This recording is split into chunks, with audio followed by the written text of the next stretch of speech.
All right, folks, it's another fantastic day for getting on the right side of the greatest transfer of wealth in world history while sharing and fighting for truth and a level playing field.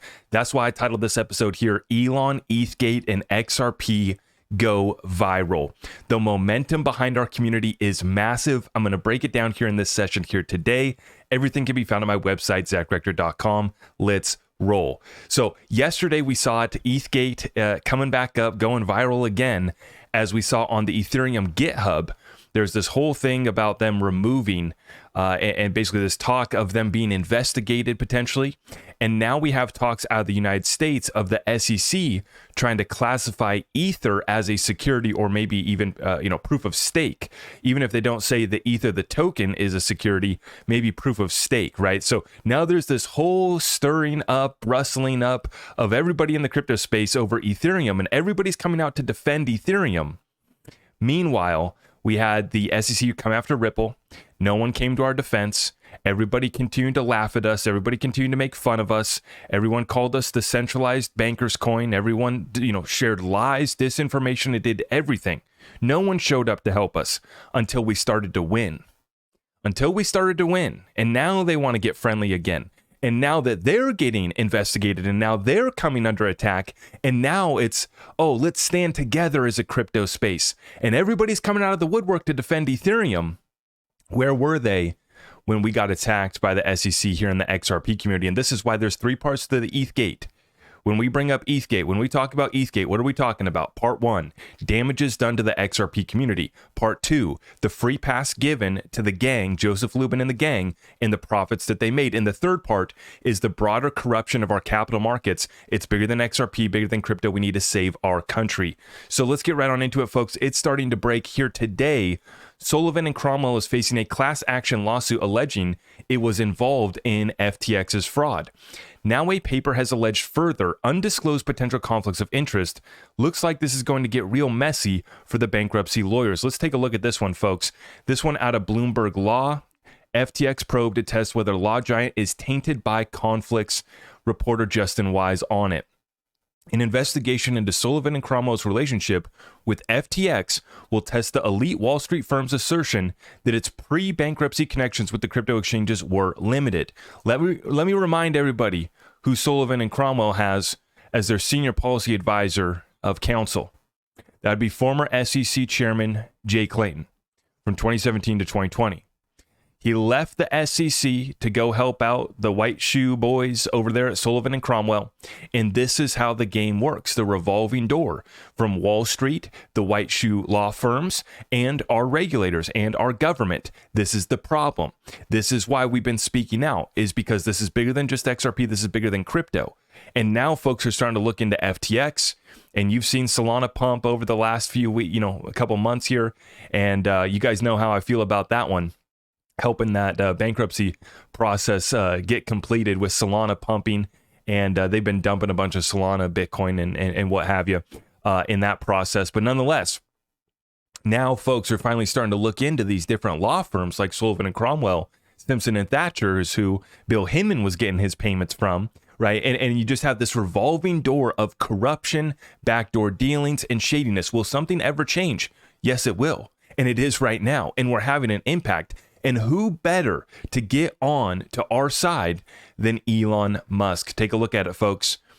Senator Karen going after Elon Musk. And obviously they're talking about Elizabeth Warren.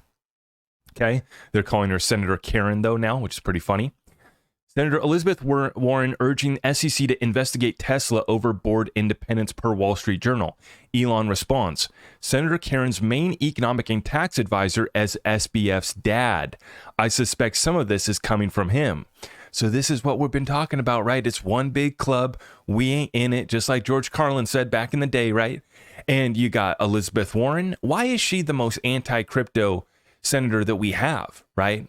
Meanwhile, on the back end, her main economic and tax advisor is the father of Sam Bankman-Fried and FTX.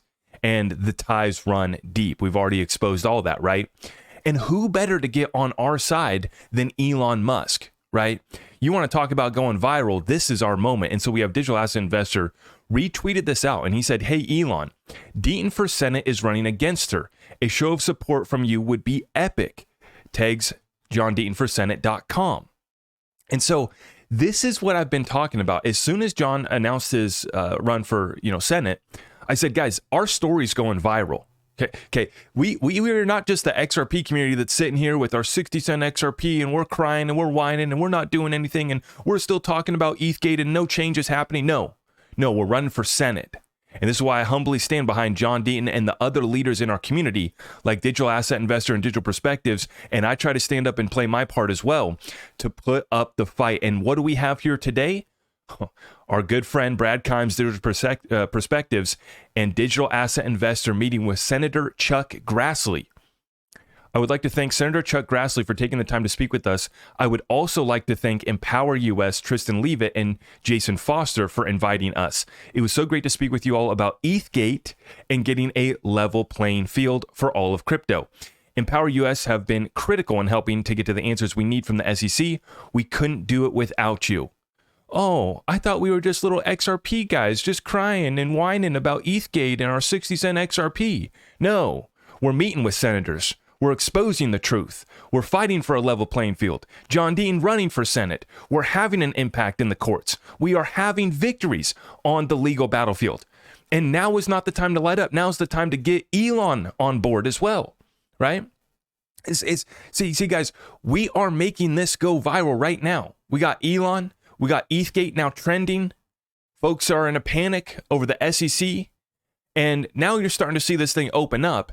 And all of these guys that had an opportunity to get on the right side of history, to get onto the right side of exposing the truth, are now going to be kicking themselves. And they're already coming up with excuses. They're already deleting tweets. What am I talking about? We'll take a look at it right here. We have Wheezy responding to Charlie Gasparino, responding to this whole SEC versus Ripple case and why they didn't go after Ethereum. Going back to the SEC's investigation into the Ethereum Foundation, Charlie Gasparino's source at the SEC. Remember, Charlie's got sources at the SEC and other friends in high places or low places, depending on your perspective of these backroom deals and places that Charlie's meeting with these sources. Source at the SEC mentioned the logic of the agency's case versus Ripple was that Ethereum infrastructure was completely built out. Well, that wasn't true. I'll show you in the next tweet. Switching to proof of stake, though, would invalidate that according to the SEC, right? Hence why they're investigating. So now the rumors are swirling that we have an investigation into Ethereum, the potential for the SEC to be going after them. And I believe that they're going to be going after proof of stake, which is not only bad for Ethereum, this is going to be terrible. This is going to be fatal for much of the space if they are able to make, and basically win in court. Or if they were able to get Congress to back them, the proof of stake was, an investment contract securities offering. Personally, let me be very clear. Personally, I don't believe that it is. By engaging in proof of stake, you are participating by putting forth your own assets and your own effort, right? You're putting up your money, your assets, and your effort for proof of stake delegation, whether you're running a node or a validator. And so that's your effort. You're not solely relying on a third party or promoter, as we see in the Howey test, right?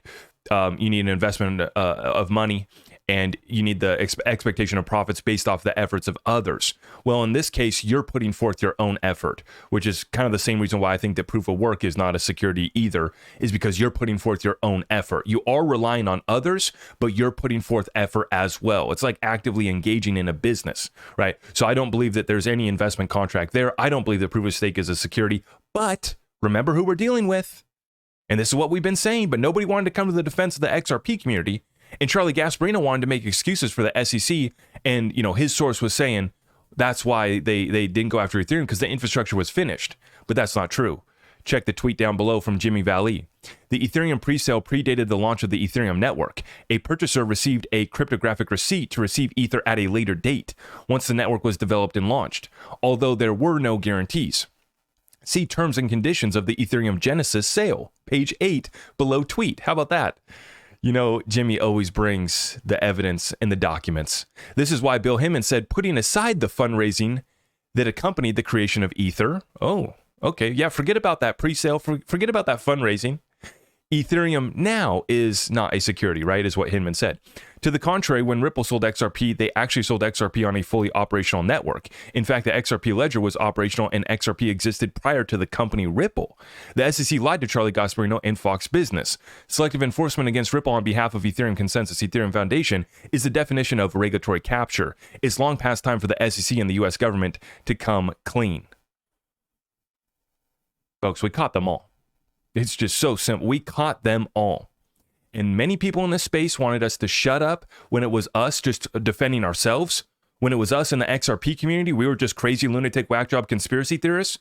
Now that Ethereum's coming under attack in the crosshairs of the SEC, now we got to go back and, well, forget this part, forgive that. No, we didn't. We aren't going to forgive and we aren't going to forget until we get a level playing field. And we have caught them all, right? Continuing on. This was a tweet that Charles Hoskinson had put out yesterday. Now, he removed this tweet, so now I can't share with you what this tweet was. But I'll tell you right now that Charles does not want to talk about the early beginnings of Ether. He does not want to go there. Now, we have Boring Sleuth, who retweeted Charles from Cardano, and he says they are probably looking into his secretary, who Charles supposedly gave his ETH away to for free.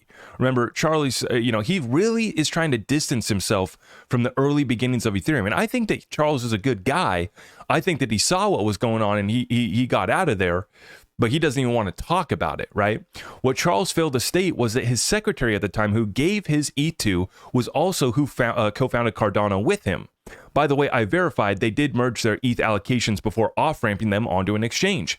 I also disagree with the below hypothesis, as it's been 2 years since this systemic change and one that had been known for years leading up to it. If his theory is right, it will only cement that corruption is involved at the deepest levels. So this is everybody coming to the defense of Ethereum right now, including the CEO of Grayscale, Sonnenschein. In June 2018, I had the opportunity to present to investors and media at the Yahoo Finance All Market Summit Crypto in San Francisco. I distinctly remember waiting to go on stage as former SEC Director Bill Hinman delivered his now famous speech declaring that Ether, based on his understanding of the present state of Ether, the Ethereum network and its decentralized structure, current offers and sales of Ether are not securities transactions. Current offers and sales. And remember, this is just Bill's speech, Bill's opinion, remember? With all the progress this industry has made, it's nearly unthinkable to imagine we're going to have to defend ETH as a commodity once again. That said, if any industry is up for challenge, it's everyone on here. So now we all need to get together, have a kumbaya, and let's save Ether, right? And let's be very clear that none of us want to see ETH go down. None of us want to see investors get hurt. All we ever wanted was a level playing field. And why did nobody come to the defense of XRP and Ripple? Right? Ripple's had to shell out a couple $100 million of their own money. XRP holders have been damaged massively. And then on the other side, these guys profited off of a token factory of fraud that's still running today, that they now brought over to Solana. And now the Solana boys are having fun over there. More on that later. Okay, in a separate video. But this is why all of these guys are going to be made to look so foolish as we expose the truth. XRP has massive amount of utility getting unleashed, and we're about to go viral with ETHGate and the truth about XRP and the utility that XRP has. Remember, 90% of this space doesn't even realize that XRP has NFTs, that it's going to have an AMM come tomorrow, that we're getting a massive amount of utility. These are all the same folks that have been dismissing, disregarding, or lying about XRP. A prime example right here, Kyle Samani. Remember this one? Ripple, XRP the security is his shirt. They made memes about us, including Vitalik. And Digital Asset Investor, we don't forget this. He says, please send me the clip where you went on TV and bragged about how you shorted Ethereum because you thought it was a security like you and your partner did with XRP. Yeah, so he went on TV and talked about how they shorted XRP because they thought that it was an security, right?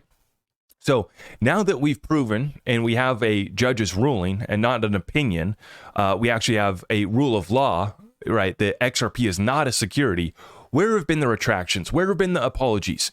But no, there haven't been any. But now we all need to get together, band together. We're crypto. Crypto is one. Let's stand up. Well, where have you guys been? Okay. And if you want that, that's great. Let's do it. But we have some things that we know you've buried in the closet. We know what you guys have been up to. And so we're going to have to get some accountability for that. And like I said, we're not looking to see projects get hurt. We're not looking to see, investors we just want a level playing field. But this is our moment, guys. We have John Deaton running for Senate. We have Elon. It's only going to be a matter of time before Elon tweets out about John Deaton and supports John Deaton, right? Think of how viral this is going right now, guys. Try to wrap your mind. Elon, I mean, one of the biggest people in the world right now. Here soon, we're going to get a tweet from him in support of John Deaton. That's coming. That's on the way. What does John Deaton represent? Well, he represents fighting for this country in every way, on the legal battlefield and as a former Marine. Well, once a Marine, always a Marine, of course, I know that. God bless him. Thank you for your service, John. And he continues to serve. And he's continuing to put up a fight now on the legal battlefield, running for Senate. We have Brad Kimes, DAI, meeting with Chuck Grassley, Empower US, making big moves over there, right? This is a team effort. And so you're either, my mentor, Dan Pena, says, what are you going to tell your children and your grandchildren what you were doing during the greatest transformation of wealth in world history? I want to add to that. Not only are we going to be able to tell our children and our grandchildren that we got on the right side of the transfer of wealth, but we also were on the right side of truth and we weren't afraid to speak out on it. That we fought for the level playing field, that we fought for truth and we weren't scared like so many for whatever reason, whether they got something that they need to shill or sell you, or they want to, make sure that their bodies are still buried, right? They don't want to go there, right? So for whatever reason, they're afraid to talk about the truth. They're afraid to talk about ETHGate. They think that we need to just move on. No, we're not going to move on. Even after the XRP lawsuit is done with the SEC versus Ripple, even after we get that case behind us, we are not going to stop until we get that level playing field, because it's bigger than XRP, it's bigger than crypto. Our capital markets have been hijacked, and we're talking about the SEC mostly with regulatory capture there, but expand out to the other three-letter agencies that are part of the bigger bureaucracy beast that are coming after you and me, just average Americans, that all we want is life, liberty, and the pursuit of happiness for our family, God willing. What are you going to be able to tell your children and your grandchildren? Did you get on the right side of the greatest transformation of wealth in world history? Did you speak out on truth? Did you fight for that level playing field? Or are you going to be left on the wrong side of history and the wrong side of the transfer of wealth? Let's make sure that doesn't happen. If you're new here and if you appreciate what we're doing, make sure you subscribe, hit that notification bell. And if you can help me out by liking our content, sharing it out far and wide, and it's time to get in the fight, we're right here. This is bigger than XRP going to $5 or going to 589. Wherever you think it's going to go, that's going to be fun, but that's only part of the journey. And I appreciate all of you guys for joining me in this fight. Let's keep it up. Let's keep applying pressure. And you guys can help me out by sharing it out far and wide. Everything's at ZachRector.com. God bless. I am your host, Zach Rector. I really appreciate all of the love and support. If you want to support the channel, just remember that you can start by smashing that thumbs up for me, sharing this content far and wide, and everything else is at my website.